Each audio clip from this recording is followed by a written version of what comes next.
सोम राजा गाय का मस्तक है, धौ ऊपर की ठोड़ी और धरती ठोड़ी का ऊपर वाला भाग है। बिजली गाय की जीभ, मरुदगण दांत, रेवती नक्षत्र गर्दन, कृतिका नक्षत्र कंधा और धर्म रक्त का प्रवाह है। विश्ववायु, स्वर्ग लोक तथा कृष्णार्दी विधर्णी अर्थात धारक शक्ति, निवेशय अर्थात पृष्ठ भाग है। शय गाय का क्रोड अर्थात कोख अथवा बगल, अंतरिक्ष पाजस्य अर्थात उदर, बृहस्पति ककुद अर्थात ठाट तथा बृहति छंद हड्डियां हैं। देवों की पत्नियां गाय की पसलियां हैं और उपसद उसकी कोखें हैं। मित्र और वरुण गाय के कंधे हैं। त्वष्टा तथा अर्यमा गाय की भुजाएं अर्थात अगले पैर हैं तथा महादेव बाहु हैं। इंद्राणी गाय की कमर है, वायु पूंछ है और पवमान बाल हैं। ब्राह्मण और क्षत्रिय गाय के नितंब हैं तथा बल उसकी जंघाएं हैं। धाता और सविता गाय के होंठ, गंधर्व जंघाएं, अप्सराएं कोखें और अदिति शफ अर्थात खुर हैं। चेत गाय का हृदय, यकृत अर्थात जिगर, मेधा अर्थात बुद्धि है तथा व्रत पुरितत आंत नाड़ी है। पर्वत बैल की पलाशी अर्थात छोटी आंत है। ईरा उसकी बड़ी आंत है और भूख के अभिमानी देवता इसकी कोख है। क्रोध इसके गुर्दे हैं, मन्यु इसके अंडकोश है और प्रजा इसका जननांग है। नदी इस गाय का मूत्र, वर्ष के स्वामी इसके धन और मेघ गर्जन इसका ऐन है। विश्वयचा इसका चर्म है, जड़ी बूटियां इसके लोम हैं तथा नक्षत्र इसका रूप है। देवजन इसकी गुदा, मनुष्य आते तथा अन्न उदर है। राक्षस इसके लोहित अर्थात रक्त और अन्य जन इसके उभधय हैं। बादल इसका मोटापा है तथा निधन मज्जा अर्थात चर्बी है। अग्नि इसकी बैठी हुई दशा और दोनों अश्वनी कुमार इसकी उठी हुई दशा हैं। इंद्र इसका पूर्व दिशा में तथा यम इसका दक्षिण दिशा में ठहरना है। पूर्व दिशा में गाय का ठहरना इंद्र तथा दक्षिण दिशा में ठहरी हुई गाय यम है।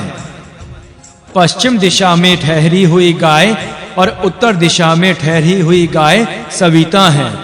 गाय को घास के तिनकों की प्राप्ति सोम राजा है। गाय को देखना मित्र और लौटना आनंद है। विश्व का यह रूप ही गाय है। जो इस बात को जानता है वह सारे संसार के सभी रूपों वाले पशुओं का स्वामी बनता है। सुक्त 13वां देवता सर्व शीर्षामय दूरीकरण।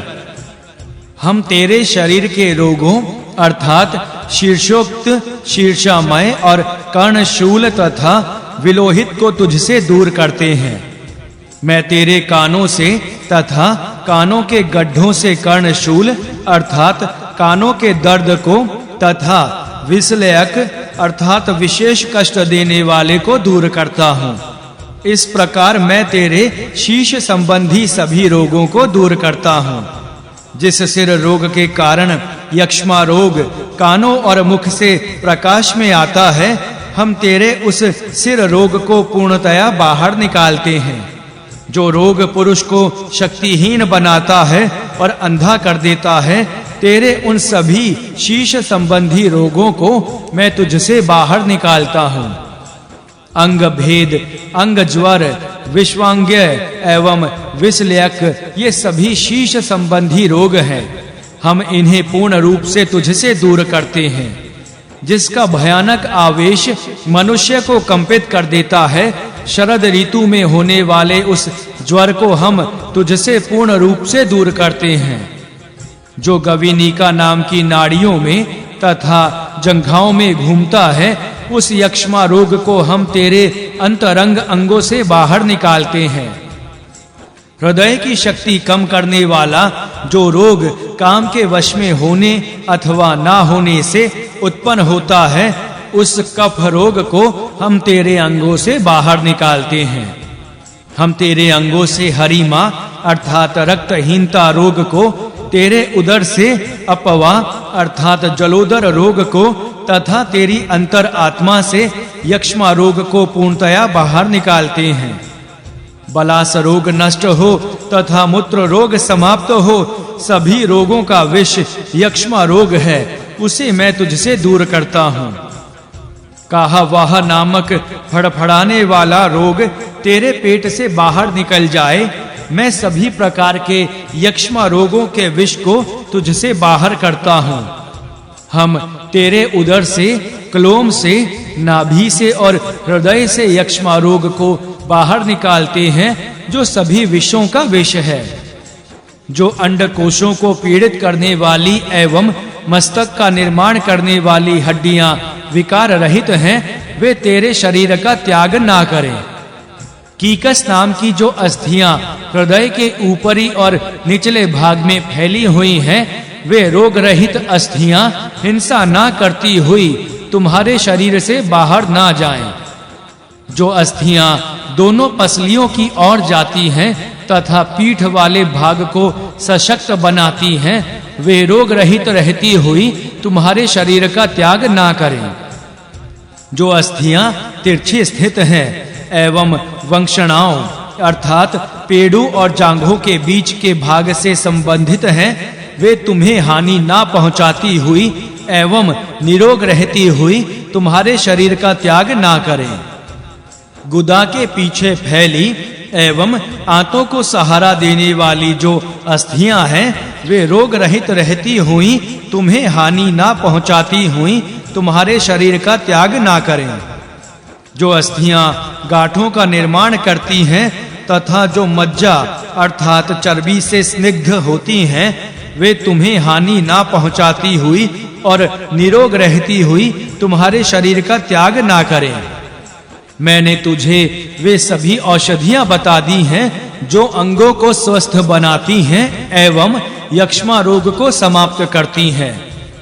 मैंने यक्ष्मा रोग के समस्त विषयों का निवारण करने वाली औषधियां भी तुझे बता दी हैं। मैं तेरे लिए विषलय, पीड़ा, विद्ध, सूजन, वातिकार एवं वालाजी, संधि नामक समस्त यक्ष्मा रोगों के विषयों को नष्ट करने वाले मंत्रों का उच्चारण कर चुका हूँ। मैंने तेरी जंघाओं, पैरों, घुटनों, अनुक, उष्णहा एवं शीश संबंधी समस्त रोगों का विनाश कर दिया है। तेरे शीश पर प्रकाशमान सूर्य ने अपनी किरणों के द्वारा तेरे सभी रोग समाप्त कर दिए हैं। तेरे शीश में और हृदय में जो अंगों संबंधी दुर्बलता थी, उसे चंद्रमा ने समाप्त कर दिया है। सूक्त 14वां देवता आदित्य अध्यात्म। आह्वान करने योग्य सूर्य स्तुति कर्ता का पालन करते हैं। उन सूर्य के मध्यम भ्राता वायु देव हैं, जो आकाश में जल ले जाते हैं। इन सूर्य देव के तीसरे भ्राता अग्नि हैं। इस प्रकार मैं सूर्य को ही प्रमुख एवं आश्चर्यजनक समझता हूँ। सूर्य के एक पहिए वाले रथ में 7 किरणें जुड़ जाती हैं, जो सरकने वाली हैं एवं अन्य ज्योतियों को पराजित करने वाली हैं। 7 ऋषियों द्वारा नमस्कार करने योग्य उन सूर्य के रथ को एक घोड़ा खींचता है। सूर्य के रथ के पहिए में ग्रीष्म, वर्षा एवं शीत ऋतु रूपी 3 नाभियां हैं। यह जर्जर ना होने वाला पहिया सदैव घूमता रहता है। सूर्य के द्वारा काल निर्धारण में ही समस्त विश्व आश्रित है। सूर्य के 7 पहियों वाले रथ को 7 घोड़े खींचते हैं। 7 ऋषि इस रथ के समीप खड़े रहते हैं। 7 बहनें सूर्य की स्तुति करती हैं। किरणों रूपी 7 गायें सूर्य के रथ से संबंधित हैं, जो इसे रस युक्त बनाती हैं। सर्वप्रथम उत्पन्न होने वाले अस्थि रहित को किसने देखा था, जो समस्त विश्व को धारण करता है? भूमि को प्राणवंत करने वाले जल की आत्मा कहाँ स्थित है? इस बात को पूछने के लिए विद्वान के समीप कौन गया था? इस सूर्य के विषय में जो जानता हो वह बताए कि इनके चरण आकाश में कहां स्थित हैं। गायें इन्हीं सूर्य के मंडल में दूध दुहाती हैं तथा वे गायें इन्हीं सूर्य की किरणों के द्वारा जल पीती हैं।